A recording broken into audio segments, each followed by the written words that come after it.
Lo he llamado el desastre económico español, no se puede decir otra cosa. Estos son ventas al por menor, son interanuales. Vemos que aquí los tiempos eran buenos, o sea, el 2006, 2007, que era plena burbuja, y luego empieza lo que es la crisis financiera y vemos que básicamente solo ha habido un mes positivo en todo este tiempo, si estás mirando la media. ¿Eso serían los brotes? Brotes verdes que duraron medio mes y básicamente ha habido una contracción continua de lo que son ventas en España. Y no estamos hablando solo de cosas que la gente querría tener. Se están vendiendo menos cigarrillos, menos alcohol, o sea, aún las cosas que la gente casi nunca deja se están vendiendo menos.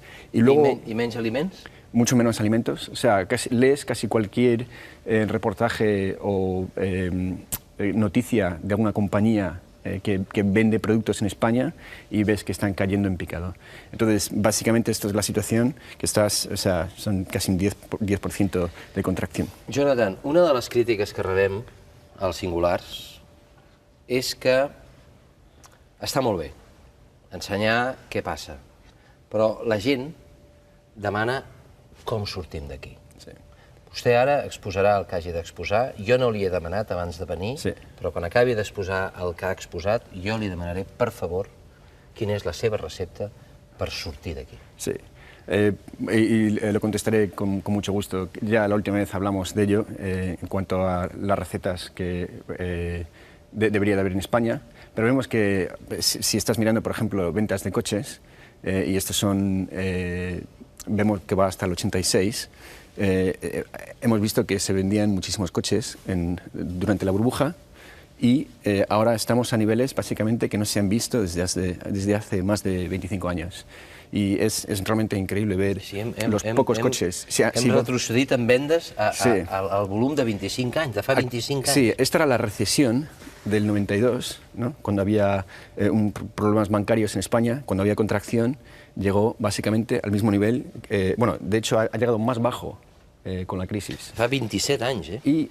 Y la población de España ha crecido bastante. Entonces, estamos hablando de una población que sigue creciendo. Teóricamente, la venta de coches debería seguir creciendo en línea con lo que es la población.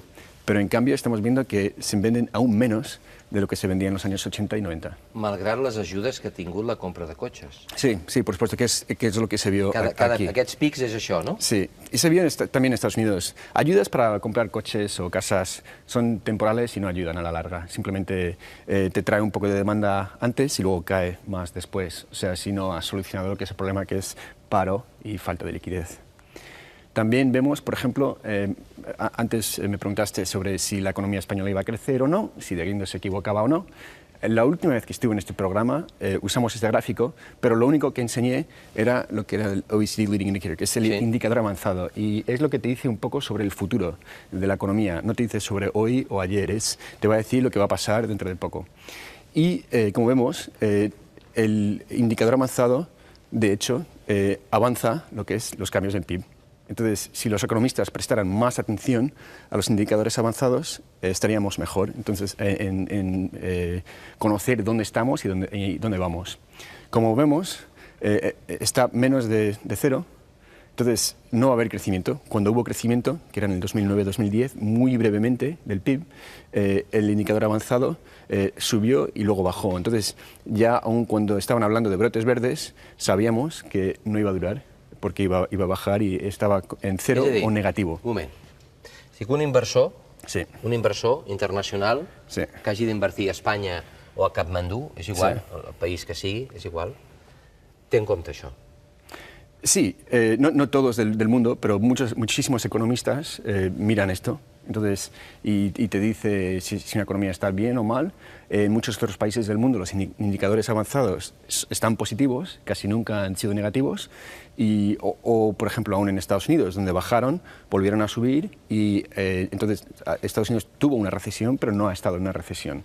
España, en cambio, y otros países europeos de la periferia, tuvieron un muy ligero crecimiento, los brotes verdes, y luego ha bajado otra vez. Entonces, yo soy objetivo y te diré mañana que todo va a estar mejor y que habrá brotes verdes si veo que los indicadores avanzados en España suben. Por el momento no están subiendo.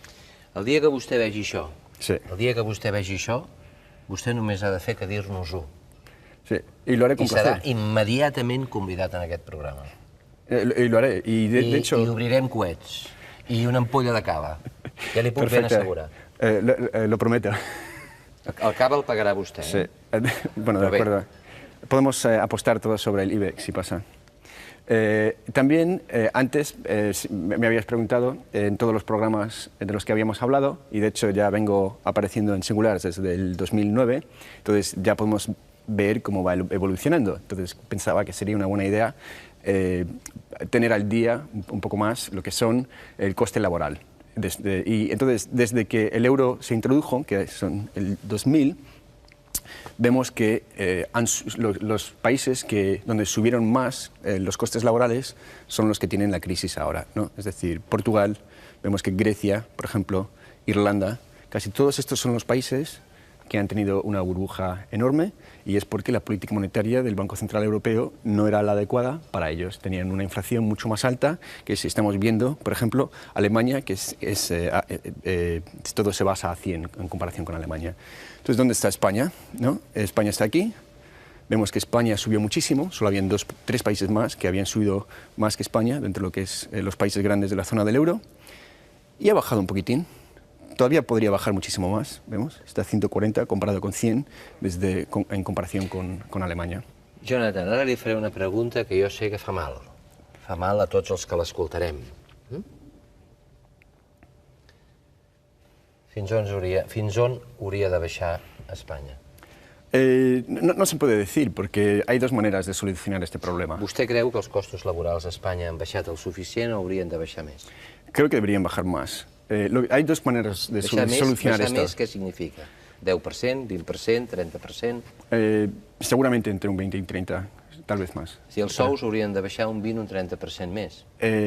Sí, o también lo que se podría tener es un incremento muy grande de la productividad y tener los salarios donde están. Tampoco va a pasar.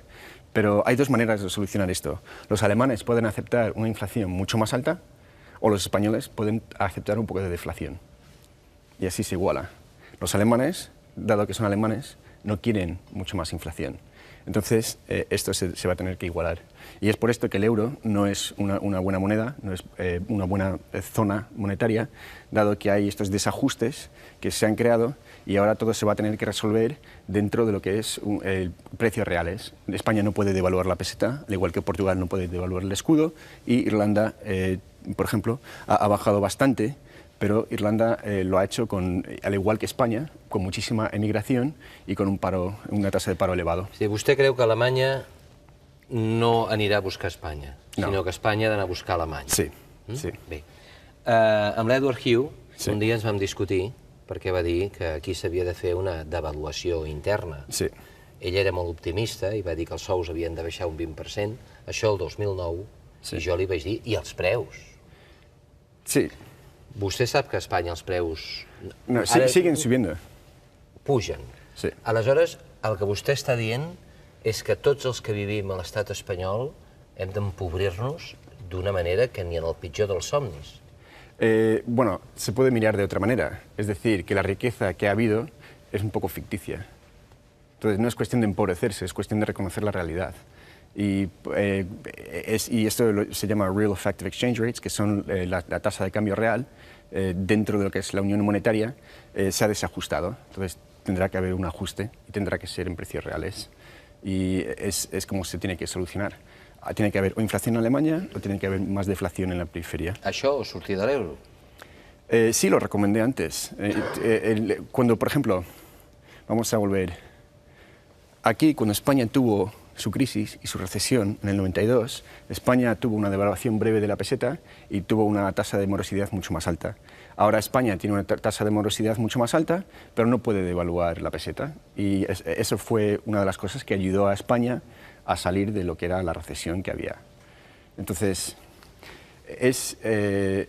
tristemente creo que España ya no tiene la divisa como para poder ser un colchón y una ayuda para lo que es el ajuste económico que tiene que pasar en España. Pero este es el gráfico que antes me refería cuando me preguntaste sobre las declaraciones de la ministra.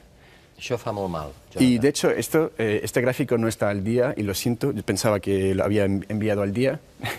Llega hasta aquí, en realidad, si estás viendo España, está como casi 55, 56, ¿eh? Sí, no está al día. Sí, entonces sigue subiendo en España. Vemos que solo Grecia, que realmente ya ha estado básicamente en quiebra y que tiene un colapso social, tiene uno que ni siquiera llega al de España. Sí, Jonathan, però jo moltes vegades m'enfado contra els economistes i dic que els números tenen ideologia, d'acord? I ho faig enfadat. Sí. Però vostè acaba de dir que els salaris haurien de baixar un 20 o un 30%, més si els alemanys no canvien de política, d'acord? Sí. Vostè acaba de dir això. A més, tenim tot aquest atur juvenil que no crec que hi hagi cap país ni cap polític que ho pugui aguantar. Sí. Però sortir d'aquí en un empobriment tan gran de la població i, a més, amb aquests joves que no poden treballar, és a dir, tampoc cotitzen, sí, és com molt difícil, perquè tota la població ha d'acceptar empobrir-se d'una manera que és molt, molt, molt exagerada. I els preus no baixen. Bueno, como he dicho, no es cuestión de empobrecerse. Creo que la riqueza que había antes era un poco ficticia. Si tienes una burbuja enorme inmobiliaria y tienes un crecimiento que se basa en una creación muy grande de crédito, no puedes decir que lo que has tenido ha sido una riqueza verdadera. Es igual que en Japón, por ejemplo, que se ha contraído desde el 89. Entonces, ¿se han empobrecido los japoneses o era ficticio la riqueza que tenían antes, ¿no? Entonces, cuando miras una burbuja, o sobre todo una burbuja crediticia, no puedes decir que la gente se está empobreciendo. Lo que ha pasado es que la riqueza que había antes era un poco ficticia. Obviamente esto es la economía real y creo que esto también no es solo el problema de la divisa, no es solo el problema del euro, también tiene que ver con el mercado laboral español, que tiene que tener reformas mucho más amplias y creo que podría ayudar. Pero vemos que la zona del euro... Ara ja es pot acomiadar en 20 dies. ¿Vostè encara voldria que es pogués acomiadar en menys días? No es cuestión de... Bueno, sí, creo que España debería estar más como la media de lo que es la OECD. ¿Y la media cuál es?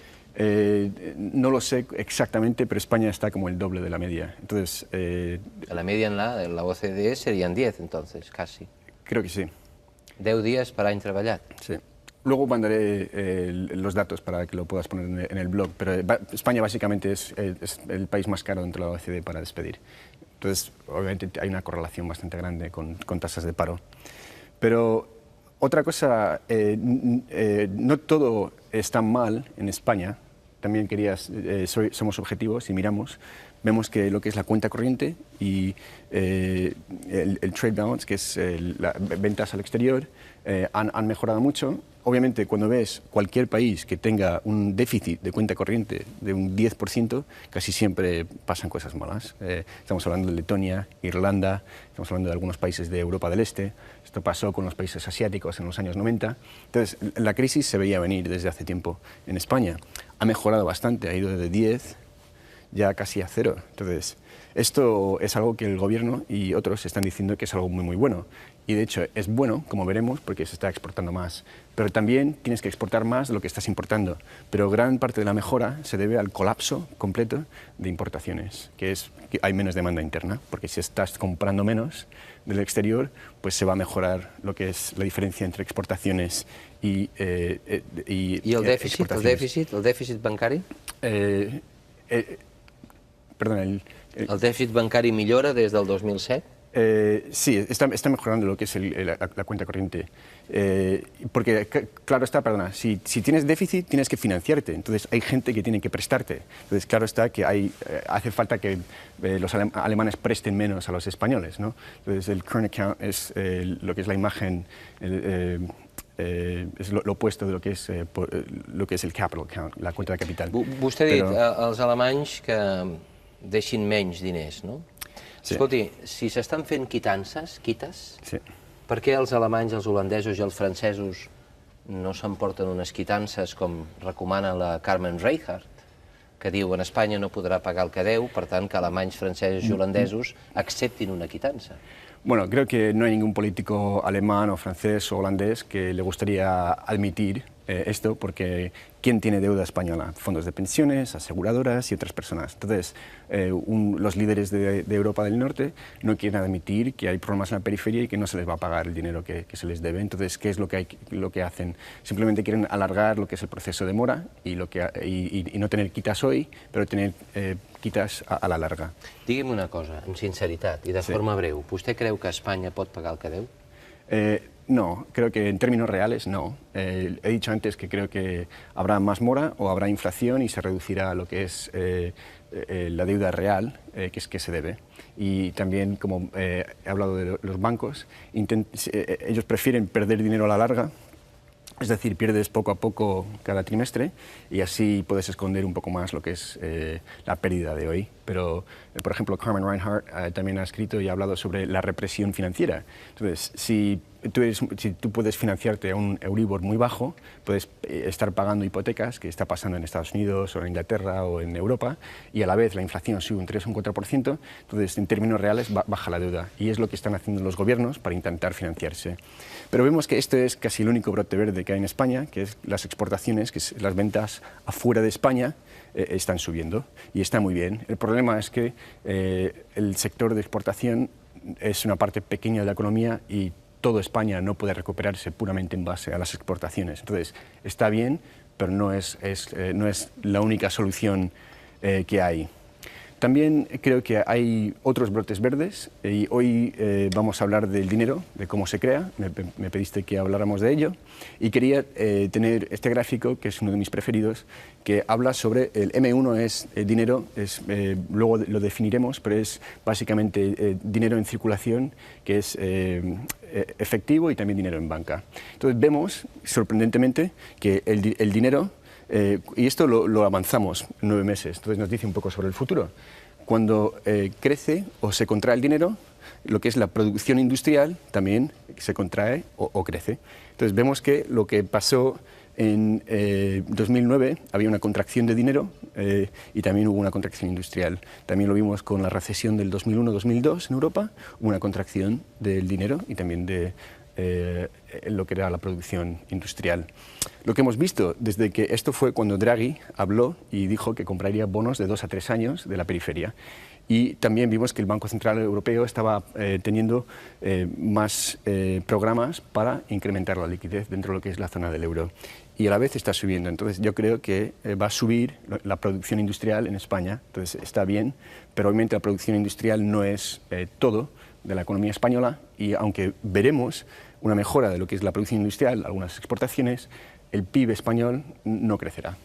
Entonces, intentamos ser lo más objetivos posibles y ver dónde viene el crecimiento y dónde no viene. Entonces, esto es un brote verde, pero esto viene de incrementar el dinero y vamos a también hablar de dinero más tarde, pero lo que hace también el dinero, esto es otra vez el dinero, sí. M1, el dinero en circulación. Exacto, la tasa de crecimiento interanual. Vemos que, y también es avanzado, 3 meses. Los mercados financieros, que son los bancos, suelen bajar o subir en función al dinero que se crea. Entonces, si tú quieres rescatar a un banco, creas más dinero. Y es lo que hacen los banqueros centrales. Vimos que el Real M1, que es el crecimiento del dinero, se había ido negativo en 2007-2008 y vemos que también bajaron los bancos y luego subieron. Entonces, crean dinero, ayuda un poco a la producción industrial, pero también ayuda muchísimo a las acciones y a las compañías bancàries. Jonathan, que el Banc Central faci anar la maquineta ens empobreix, ¿no? A la larga sí, sí se crea inflación. Y vemos, por ejemplo, estos son los bancos centrales más grandes del mundo. Tenemos la Reserva Federal Americana, tenemos el Banco Central Europeo, ¿Japonés? El Banco de Japón, el Banco de Inglaterra y luego el Banco Suizo, que aunque Suiza es un país pequeño, al estar en Europa y los europeos estaban poniendo muchos de los euros en los bancos suizos, entonces ellos han incrementado muchísimo la balanza que tenían para intentar frenar lo que era la caída del euro y la subida muy grande del franco suizo.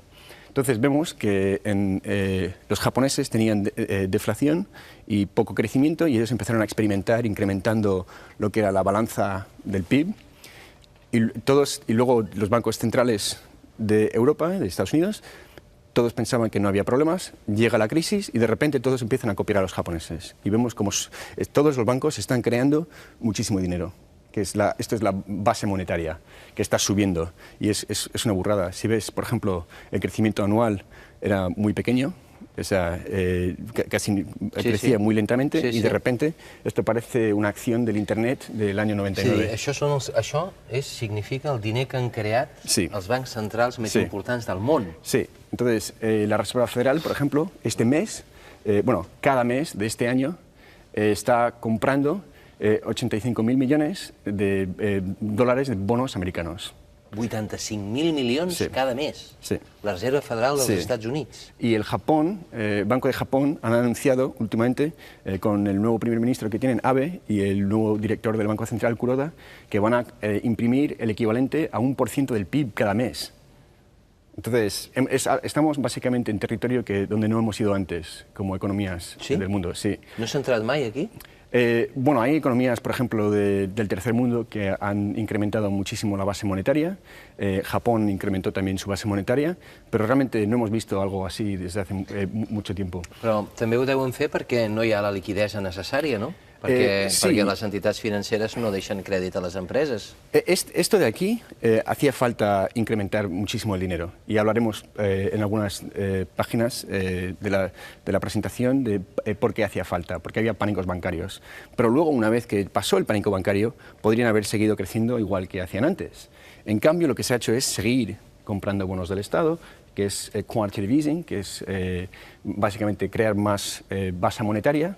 Y vamos a ver, por ejemplo, aquí qué es el dinero. Entonces, yo creo personalmente que habrá más inflación en los años que vienen.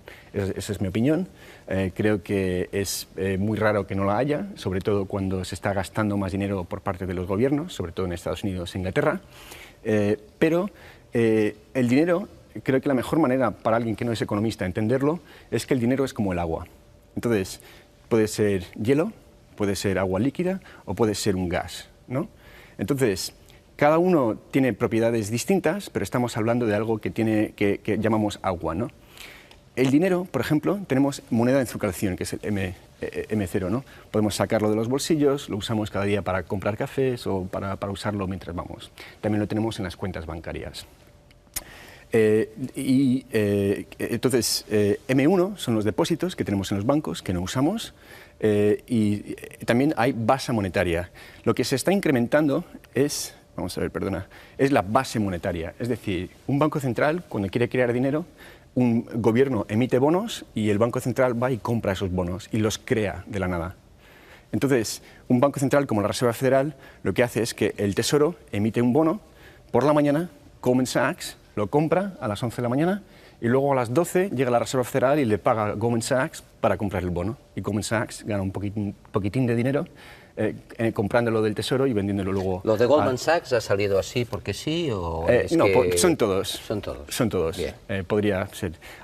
No me acuerdo cuántos primary dealers, pero hay muchos bancos que lo hacen. Y se gana bien la vida, sí. A mí me encantaría tener ese tipo de negocio donde lo compro del Tesoro por la mañana y lo vendo por un poquitín más a la Reserva Federal Americana. Pero no tenemos inflación por el momento. ¿Todos los bancos pueden hacer esto? ¿O solo los privilegiados? En Estados Unidos, los privilegiados. Los privilegiados. Sí. ¿Y qué han hecho para ser privilegiados? Compran bonos habían comprado antes bonos del Estado. Habían comprado antes. Entonces ellos son los que organizan la venta. No era libre el mercado. No, porque básicamente querían tener algunos bancos con los que podían contar y han sido históricamente los que han vendido los bonos para el gobierno. En Inglaterra, en cambio, no era igual, estaban comprando muchos de fondos de pensiones o de aseguradoras, pero casi todos estos bonos, luego el banco tiene el dinero porque ellos ya no tienen el bono, es el Banco Central que tiene el bono. Sí. Los bancos tienen el dinero, pero si no usan el dinero, entonces, es decir, si no circula el dinero, simplemente es base monetaria porque se queda como reserva excedente con el Banco Central. Entonces, a pesar de crear todo este dinero, no va a ninguna parte, no hay velocidad. Claro. Entonces podríamos considerarlo como hielo, es decir, está allí pero no se mueve. Sí. Entonces, cuando incrementa la velocidad, entonces luego pasa de ser base monetaria M1 a luego hacerse lo que es dinero más amplio. o sea, entonces ya hablamos de broad money, que es M2, que son de depósitos de 2 a 3 años, y luego M3, que son préstamos y crédito a largo plazo y otras formas más amplias. Estados Unidos antes recogía datos sobre M3, ahora no lo hace. En Europa sí se recogen datos de M3, pero una vez que ya pasas de M2, y Inglaterra tienen como M4, es difícil, porque dinero es algo... como he dicho, es como el agua, ¿no? Y sobre todo cuando es gas no lo ves, ¿no? Entonces, el dinero que se crea es crédito y es mucho más amplio la definición del dinero. Entonces, la pregunta es cómo se crea el dinero. I John Maynard... Jonathan, perdona, jo no sé si els telespectadors que no estiguin al cas d'Economia i que no hagin anat a les facultats d'Economia han vist això abans. Jo crec que hi ha algun telespectador que si té algun got al costat és millor que l'aparti, perquè quan vegi això s'enfadarà. Sí, no, creo que la gente es para tener un infarto cuando... uno de mis economistas preferidos era más historiador que economista, pero era John Kenneth Galbraith, que enseñaba en Harvard, dijo que la creación del dinero es tan simple que repele, o sea, es un repelente. Una vez que lo entiendes. Sí, però només ho fan alguns. Sí. Entonces, ¿cómo se crea el dinero? Todo el dinero, lo más importante entenderlo es que el dinero no son depósitos y no es lo que tenemos en el bolsillo. El dinero que existe es crédito, son préstamos. Eso es importante entenderlo. El crédito... És a dir, el diner igual a deute. Exacto. El dinero iguala deuda y préstamos, no iguala depósitos. Entonces, empezamos en una economía hipotética y estamos hablando aquí con dólares y en Estados Unidos funciona de esta manera. En Europa funciona ligeramente distinto, pero solo estamos hablando de cambios de números, nada más. El principio es exactamente igual. Si alguien, digamos que tú depositas y yo soy tu banquero, vemos que depositas $1000 en el banco, cada banco central decide qué tipo de reserva o qué porcentaje quiere tener en caja.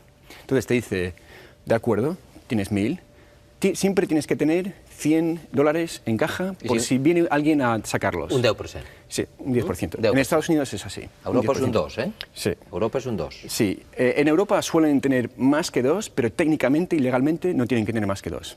Y en Inglaterra, teóricamente no tienen que tener nada. Entonces, tú imagínate. ¿Nada? Sí. Casi. O sea, es básicamente el banco decide si está bien o no, el Banco Central.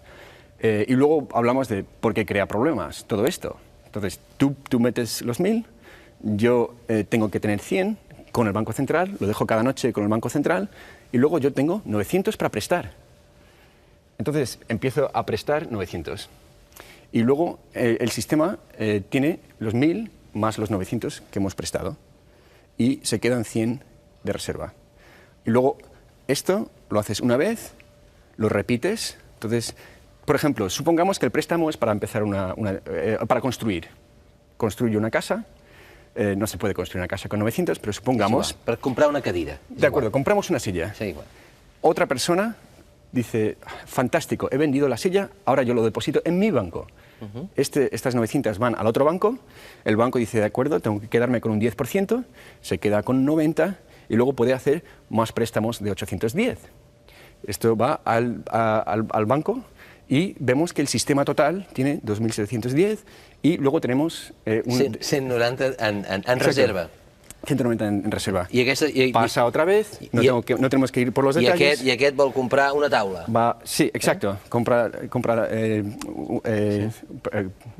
una taula, una mesa. Una mesa, una tabla. Y vemos que esto se sigue repitiendo. Se repite.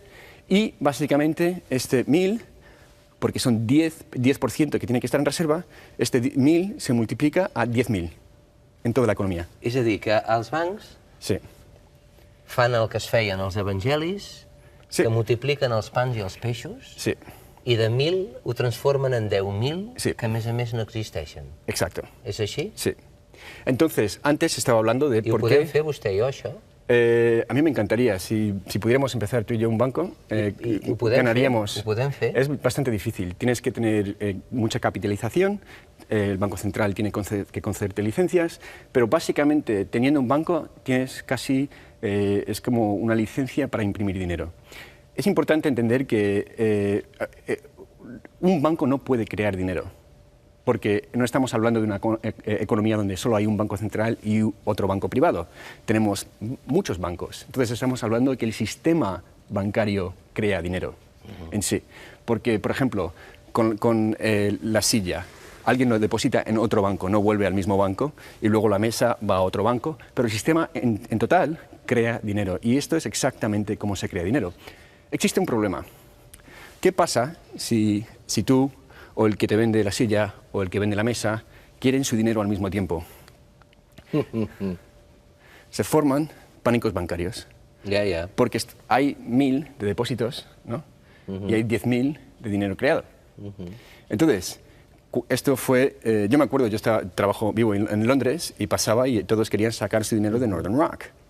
Y estamos hablando, por ejemplo, antes de sillas, pero tú imagínate que estás hablando de préstamos mucho más grandes, de constructoras o inmobiliarias, y luego las cosas van mal, pierden dinero.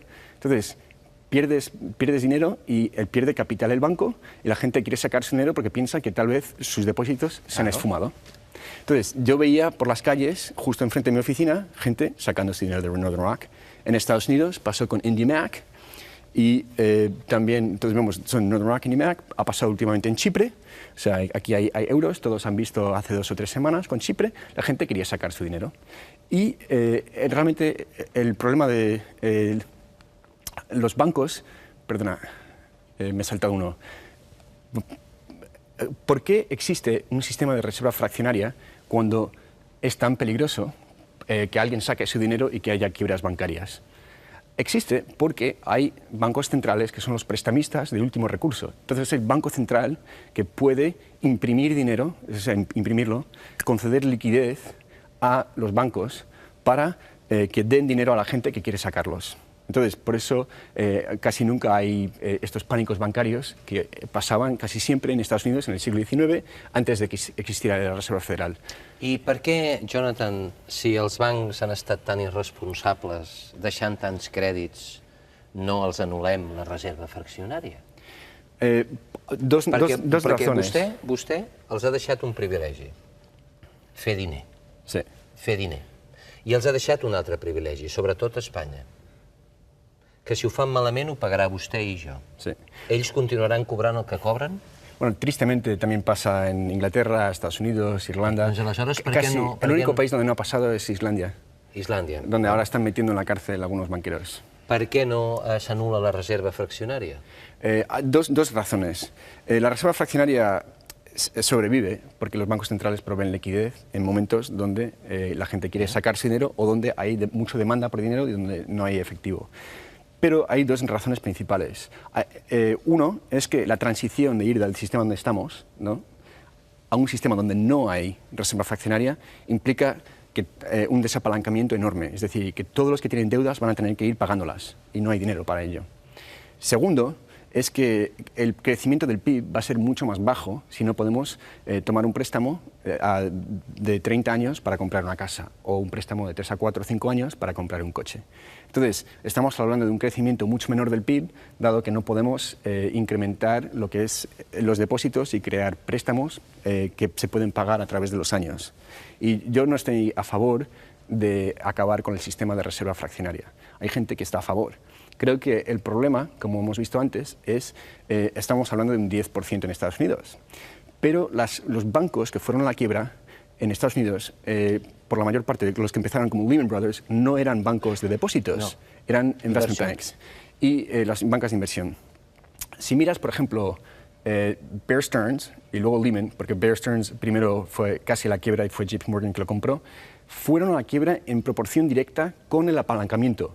Es decir, que Bear Stearns tenía un apalancamiento de 33 veces. És a dir, 33 vegades el seu capital. Exacto. I estava invertit 33 vegades el seu capital. Sí. Que això és casino, Jonathan. Sí, o sea, això és casino. Tenía $3 de capital y estaba jugando con 100. Lehman igual, que eran 25 veces. Y entonces, tú imagínate, si el valor de tus activos cambia a 3, 4, 5%, puede eliminar tu capital. Sí. Entonces, he añadido este gráfico y podemos ver, esto es capital tangible de bancos por activos. y vemos que esto es... Això també és per trencar el que tinguis al costat, eh? Sí, esto viene desde 2012, entonces está casi el día. Vemos que hay muchos bancos europeos. Vamos a... Mira, estos son 0, 1, 2 y 3. Vamos por aquí y vemos que hay muchísimos bancos que están a un 3, algunos a un 2, y tenemos al pobre Crédit Agricole que está como a 1. Entonces vemos que son Crédit Agricole, Crédit Suisse, Popular, Deutsche Bank, UBS, que están apalancados de una manera muy alta si estás mirando el capital tangible real. Es decir, no estás contando, no sé cómo se llama en español, goodwill y otras cosas que realmente no son reales, pero existen en los balances. Algunos bancos americanos están mucho más altos, como ya hablamos, de que tienen un nivel de apalancamiento menor. Y este es el problema del sistema bancario, que hay un apalancamiento enorme y ahora, sobre todo cuando te estás tomando pérdidas, pues te puedes comer el capital muy rápido, si tus activos valen mucho menos. Y en España sabemos que los activos valen muchísimo menos de lo que se decía. Em deixa fer-li una pregunta innocent? Qui mana aquí? Bueno, deberían mandar los reguladores y los bancos centrales, pero también los reguladores y los bancos centrales hacen lo que les dice el Parlamento o las leyes. Entonces, por ejemplo, en Estados Unidos las leyes se pasaron en 1933 y 34, en lo que era el Deposit Insurance Corporation, que era proteger los depósitos y regular los bancos. Se desregularizó los bancos a finales de los 90 y, sorprendentemente, hubo quiebras más tarde. Entonces, creo que es importante tener un sistema bancario muy bien regulado, con poco apalancamiento y con buena supervisión. Tristemente, no hemos visto nada de ello en Europa o Estados Unidos o Inglaterra. Una cosa que es importante que los espectadores entiendan, porque siempre me hacen preguntas sobre las preferentes y estamos hablando también de los reguladores, de quién está haciendo su trabajo o no. En España los bancos estaban mal, se veía venir desde hace años. Nosotros escribimos sobre este problema en el 2009 y de hecho se ha visto que teníamos razón. Entonces, si un banco va a ir a la quiebra, vemos que esto es la estructura de capital. Es decir, hay gente que pone los depósitos, son los primeros en cobrar si un banco va a la quiebra. Si diguem-ne, si estàs per sota de 100.000 ara. Sí, pero serían los primeros en cobrar. Los últimos son las acciones. Y es por eso, por ejemplo, que los que tenían acciones en Lehman Brothers lo han perdido todo. Los que tienen acciones en Bankia, pues valdrá casi cero. Zero. Sí. Imagino que valdrá cero, pero supongamos que cotiza o que es real la cotización. Entonces, Real. Què és real? Per què diu això? bancos... No creu en la borsa espanyola, que és transparent, No, on la informació és simètrica, on tothom que hi entra té la mateixa informació? No ho creu, això? Bancos no son como compañías normales. Es decir, si tú y yo montamos una tienda de sillas, ¿no? Compramos madera, creamos sillas y las vendemos, ¿no? Luego vemos el dinero que tenemos en caja, vemos el inventario y es bastante simple. Pero ¿qué haces cuando eres un banco y tienes que calcular la morosidad futura y luego y reservar contra ella? Entonces, la contabilidad de los bancos es algo muy opaco, es algo que no se puede ver si lo que se está asumiendo es cierto o no. Entonces, por eso los bancos pueden jugar muchísimo con las cuentas y pueden decir que, por ejemplo, la morosidad es mucho menor de la que es, tienen extend and pretend, puedes extender un préstamo indefinidamente y pretender que nada está mal. Entonces, tal vez no tengas que reconocer que no tienes capital y lo dejas para mañana. Jonathan, jo li recomano, si no ho ha fet, que vostè compari el currículum de la presidenta de la Comissió Nacional del Mercat de Valors espanyol amb el currículum del president o presidenta de les altres comissions nacionals del mercat de valors dels altres països de la Unió Europea. I abans de fer-ho, prenguis una pastilla, sisplau, perquè veurà que aquí, en aquests càrrecs, no s'hi posa el millor, sinó que s'hi posa el militant del partit polític que més destaca. Sí. No sabia vostè el currículum de la gran presidenta? He leído de ello. ¿L'emociona? Bueno, creo que la regulación financiera en España ha sido absolutamente pésima y es por esto que hay tantas familias, y hablo con familias españolas muy a menudo, que han perdido... Y arruinadas. Porque estaba diciendo que los depósitos son los primeros en cobrar, pero luego los últimos en cobrar, y los de mayor riesgo son los comunes, luego los preferentes, y luego tienes varios tipos de deuda, y luego tienes lo que son o sea, fondos deuda garantida o garantizada, que se emitió en el 2009 y 2010, y luego los depósitos. Pero se permitió que bancos que no eran solventes y no eran creíbles vendieran acciones. Bankia, por ejemplo, cada vez que quieres emitir acciones tienes que ir y hablar con todo el mundo. Entonces Bankia fue a Londres, fue a Estados Unidos, está hablando con todos. Nadie de fuera invirtió, nadie de fuera. Entonces, toda la porquería y la mierda que había en España de las cajas, que los reguladores, el Comisión Nacional del Mercado de Valores y el Banco de España, permitió que se vendiera a gente ignorante, españoles. Y digo ignorante porque... No, pero son ignorantes en el sentido de que yo soy ignorante de lo que no conozco.